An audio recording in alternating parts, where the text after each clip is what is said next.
बहुत ही खुशी की बात है फ़रंग इस्लाम साहब कि आप हिंदुस्तान में तशरीफ़ रखते हैं, हिंदुस्तान के सपूत हैं, अमेरिका में मुक़ीम हैं और हिंदुस्तान की तरक्की के बारे में आप कई दहाइयों से सोच रहे हैं। लेकिन इन दिनों ख़ास तौर से कई सालों से हम जो देख रहे हैं कि आपकी खिदमत अलीगढ़ के ताल्लुक़ से, आपकी खिदमत आज़मगढ़ के ताल्लुक़ से, आपकी खिदमत तालीम के ताल्लुक़ से, आपकी खिदमत एंटरप्रेन्योरशिप के ताल्लुक़ से बिल्कुल ऐसी है कि कोई शख्स है जो आया है और अपनी चिंगारी यहाँ पे जलाने की कोशिश कर रहा है। ये पूरा जो सिलसिला है वो आप किस तनाजुर में इसको प्रेजेंट करने की कोशिश कर रहे हैं? Well, first of all, thank you, Danish, for inviting me to have an interview over here and also to be a speaker at this event. So thank you very much for doing so. So I was born in Azamgarh and I love Azamgarh. I have never lost love of Azamgarh. And the purpose of my trip to India from America was to inaugurate Frank and Debbie's my wife, Islam auditorium at the Mass Communication Department School of Journalism.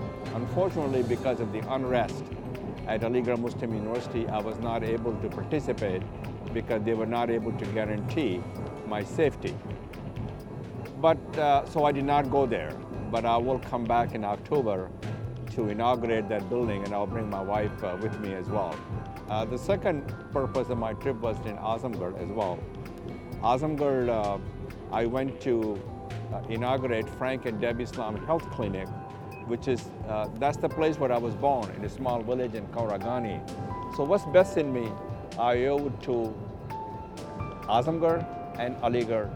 Those are the things that have shaped my life and determined my destiny and shaped my story. As far as your question about education, education is a key ingredient of success.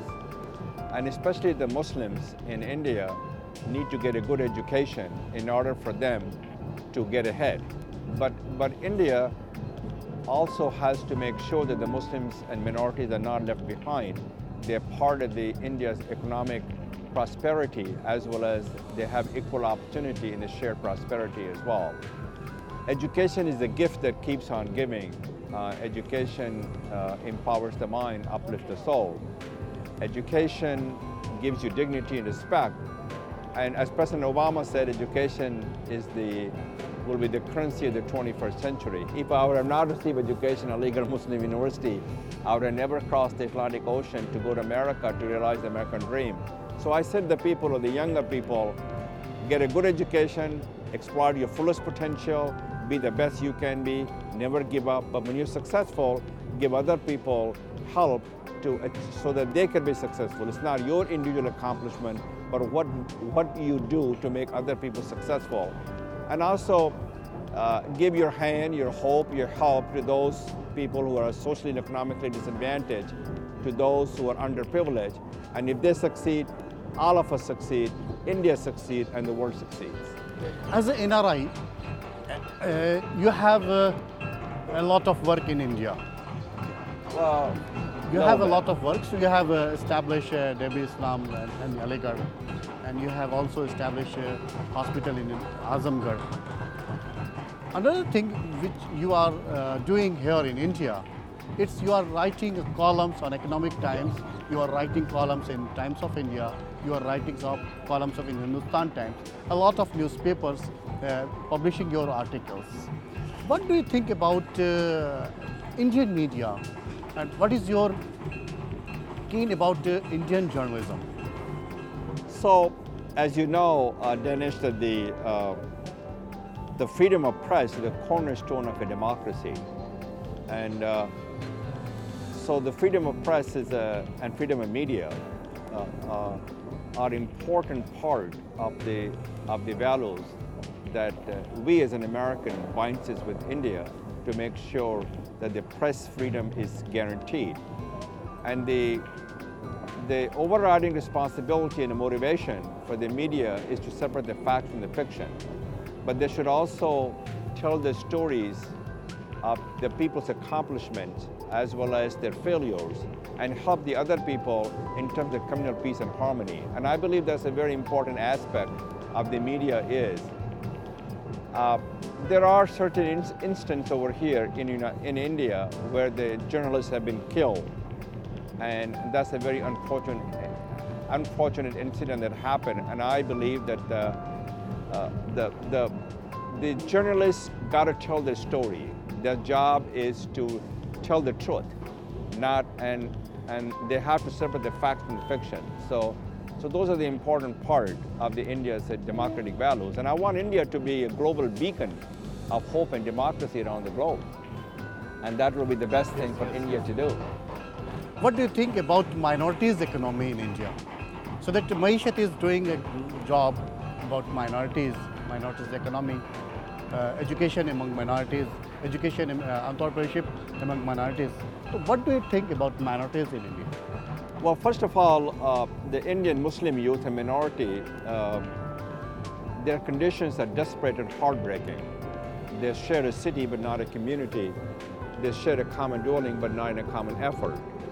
We need to ensure that they have inclusive economic mobility, and they're given equal opportunity in India's shared prosperity. But for Indian Muslims and minorities to succeed, it is important for them to be the best, because they have to be the best. And I can tell you from my own experience in America, because I am a minority, I am a dark skin, I'm an Indian, and in order for me to get ahead, I have to be the best that I can be. And that's something that I want audience to know, that they have to get a good education. And without education, you cannot get ahead. And also the parents have responsibility to create environment for their children to excel. And I'm a good example of a man who was born in a small village in Azamgarh, made it in America, and have become a very successful. If I can do it, they can do it. And I believe we all have a potential to tell our story, to shape our destiny, and to make sure that we can help other people to be successful. You have associated with Maishat since 2 years, I think so. What do you think of our company? What is your experience, so that you are also writing for us? So how our work is? Well, first of all, Danish, you are from Azamgarh, and both of us have a shared history and heritage, because we belong to the city that I have spent a lot of years. And a lot of people came from Azamgarh. Shibli Nomani and Kafi Azmi and Shabana Azmi, those are people who shape India, and myself and several other people.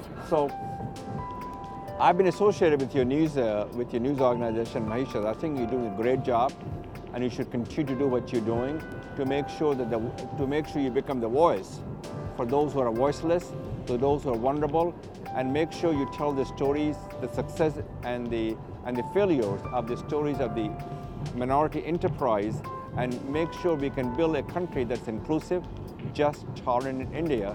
And if that's the case, then we can help shape a better future for India. Thank you so much. You're doing a good job. Yes. Thank you. Yes. I think so that you have a very good trip in India, and you are spending a lot of time in India. We are also praying for you, that you are doing a wonderful job. Oh, thank you. A job जहाँ पे आप अल्लाह ताला को खुश करने की कोशिश कर रहे हैं, और अल्लाह ताला की खुशी ही सबसे बड़ी खुशी है. Yes, and I want you to know that I was born here. I have never lost love of India, and what attracts me about India is the beacon of hope and also the democracy, and a country that can advance the cause of democracy around the globe. So, and what you're doing is a noble cause. You're doing God's work. You should continue to do what you're doing to lighten the loads of the minorities and to lift their voice and to lift their spirit. Thank you. Thank you so much. Sure.